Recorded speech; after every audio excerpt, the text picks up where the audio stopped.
Hey everyone, Zion over here from Nintendo Life, and today we're here to share with you our review of Unicorn Overlord on the Nintendo Switch. Now, this review was originally written by Alana Higgs for NintendoLife.com, but was reworked into this video by me.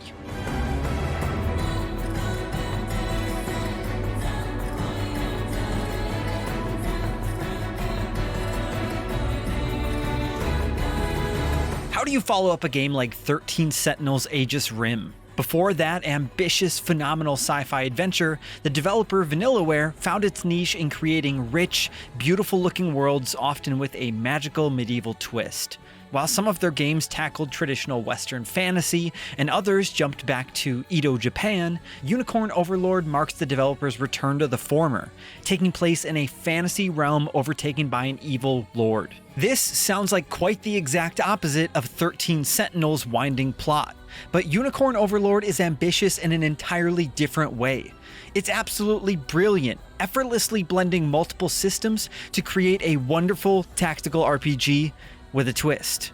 At the start of the game, you witness the fall of the Kingdom of Cornea, thanks to a revolt led by General Valmore. At the same time, the young Prince Elaine flees the kingdom with the Holy Knight Joseph to ensure the bloodline survives. Valmore's revolt, however, is successful, and the Zenoiran army rises up and gradually overtakes all 5 nations of Valmore. And after 10 years, Elaine returns to build a liberation army to take back his kingdom and restore order to the continent of Fevrith.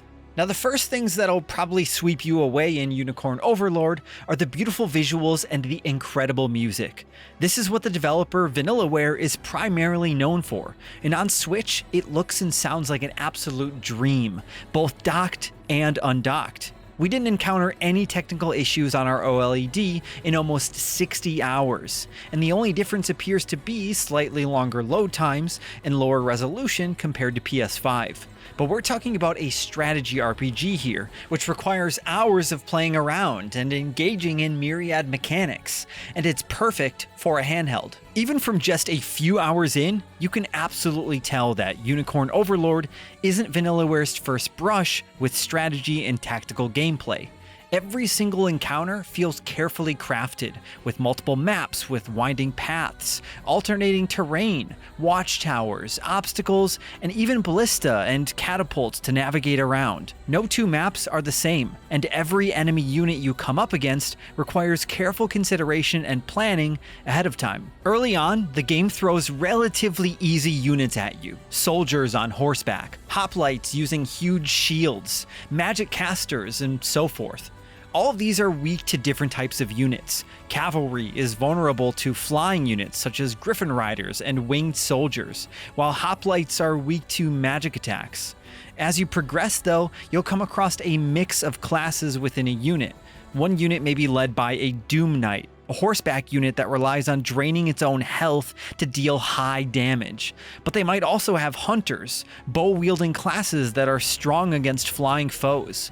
This only gets more complex the further into the story you get, but it never gets less exciting to fiddle around with your unit compositions and teams. Now that might sound like a chore to some, but it really isn't, because Unicorn Overlord does such a good job of throwing new characters and classes at you through the entire runtime, which makes experimenting pretty fun. We were still meeting new classes at around the 40-hour mark, and we were desperate to try and make space for them in our units and see what their strengths and weaknesses were. The game is also fantastic at teaching you about those classes, as you'll gradually unlock little tutorial battles which will show you what those classes are good at, who they're good with, and importantly, what they're weak to. Winning those bouts gets you a nice monetary reward, and it's also really satisfying to create the perfect combination of classes in a unit. A class and a unit are only as good as its tactics are. Instead of making active decisions in the middle of a fight, you'll be guiding your units around a map, telling them where to go or who to attack,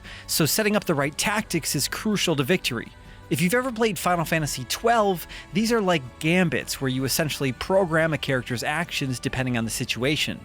There are 2 types of moves a character can do in battle: active attacks that consume action points, and passive actions that consume passive points. The former is an action against the enemy, and the latter is a reaction to a foe. Like many things in Unicorn Overlord, you can likely get by the early stages of the game without touching the default tactics, but you'll soon want to fiddle with this as you come across stronger units and create new classes to the Liberation.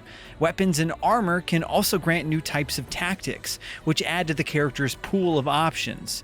You can also expand units, with each being able to hold 5 characters at once. It's hard to wrap your head around everything until you actually play around with the system and see it in action for yourself, but once it clicks, it's thrilling. Telling archers to prioritize flying enemies, or making sure shamans know to debuff armored enemies or remove buffs from foes are essential, and fortunately, you can see the outcome of every fight before you even engage in it. When we got the hang of it and observed our units' fights play out, it was like watching all the threads come together in a huge tapestry to create this perfect picture. We couldn't get enough of it, and honestly, it's a tinkerer's paradise. Battles aren't limited to unit-on-unit combat, however, either. Using Valor points, you'll be able to take advantage of skills on the map itself to help buff your allies or deal damage to foes. Need to break enemy barriers? Get a warrior out there and use Wild Swing. You'll also want to take over an enemy ballista so you can fire arrows at foes as they approach you for constant damage, and station units at watchtowers to allow magic users, healers, and archers to support allies from a distance. This all comes into play as you attempt to clear a stage before the timer runs out, which is something we didn't have much trouble with in normal mode, but can see all those elements being crucial in higher difficulties. If it's not clear, we adore combat in Unicorn Overlord. It may seem a bit overwhelming at first, but the way the game smartly teaches you how to play and encourages you to experiment with your units is utterly addictive and genius. We loved getting lost in the weeds, tweaking our teams, picking up new gear, and playing around with the gambits and unit composition, to the point that we were thinking about it in our sleep. Mock battles even let you test those units out, and there are battles you can use to grind for experience and get used to your units. The world map itself is used for much more than just fighting, too. Alongside Liberation quests, side quests, and main story quests, which all often end in battle, you have overworld quests, which task you with finding carvings, uncovering secret sanctuaries, and summoning magic sigils. Each region is also home to a mining facility where you can play a minigame to get rock, stone, minerals, and even treasure maps. Navigating the beautiful world is almost as fun as noodling around with tactics and units, and it helps break up the gameplay so it's not a constant barrage of fights. Even rebuilding towns is fun. It gives a purpose to collecting minerals, which you pick up on the world map, and sometimes allows you to ride a ship to secret areas. Stationing guards guarantee you more minerals and help to make you feel like you're making a difference in the world. There are also rapport conversations where you form relationships with other units. Frankly, we're staggered at how many of these conversations there are to discover by fighting alongside a unit, gifting them items, and eating food with them at one of the many taverns. And yeah, while not every character has a rapport with every single character, everyone does have multiple rapport with several characters. Some eventually end up being romantic too, but this doesn't come into play until the very end of the game. The only real blemish on Unicorn Overlord, and a minor one at that, is the story. This is not the thoughtful political epic you'll find in genre classics such as Tactics Ogre, or even a game like Ogre Battle 64, which this game feels very heavily inspired by through its gameplay systems. It certainly tries to embrace the idea of conflict and unity, and some of the individual nations do have their own arcs, which show you helping to liberate and unite the continent before the battle with the big bad. The problem is that it relies on a few too many Deus Ex Machinas and mind controls to get by. The narrative does move beyond that the further you get into it, with the snowy continent of Bastoria containing some of the better moments, but it certainly takes a while to go beyond a surface-level examination of war. Thankfully, the huge cast of characters is incredibly charming, ranging from serious and stoic to goofy and fun.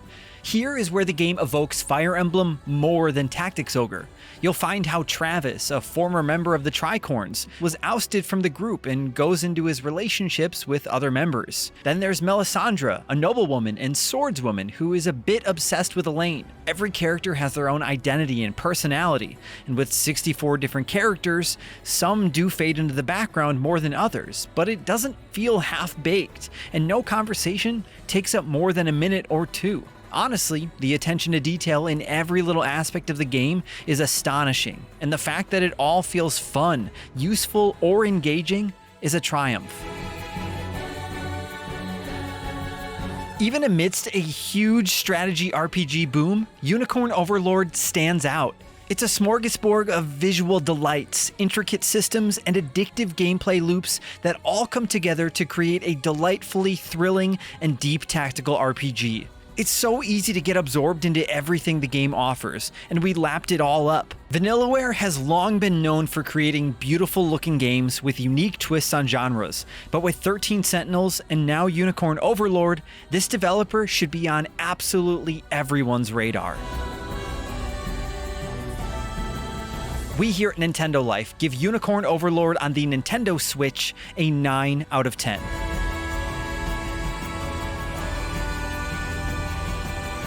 A big thanks once again to our deputy editor Alana Higgs for spending so much time with Unicorn Overlord. I don't know how she does it while also tackling all of the writing that she does over at nintendolife.com, but it's admirable and we all appreciate it so much. So give her a thanks in the comments down below, and while you're there, let us know what you think about Unicorn Overlord. Did you give the demo a shot that's available currently on the eShop?